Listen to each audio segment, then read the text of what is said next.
Syederalun warga pesisir di PD Jaya selama 3 tahun terakhir berhasil mengembangkan usaha produksi garam dengan penerapan sistem penguapan ala geomembran. Pemerintah Kabupaten Pijai berkomitmen besar dalam mengembangkan usaha produksi garam.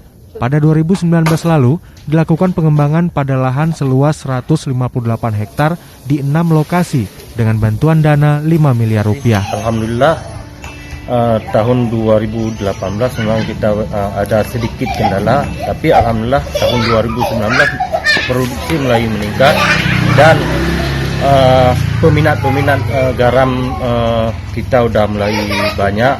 Kita udah mulai pemasaran dari PD Jaya dan Banda Aceh dan sampai ke Melabu. Bekerja 25 ataupun 20 hari. Jadi sampai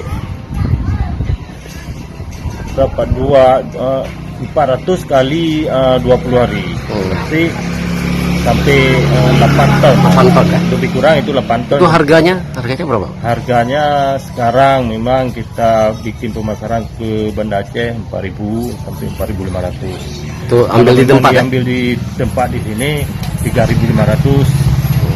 Ada 3.700. Usaha garam rakyat dengan sistem geomembran telah berjalan selama 1 tahun dan setiap petani mampu menghasilkan 600 kg hingga 900 kg saban harinya. Dari Merdu, Idris Ismail, Serambi On TV.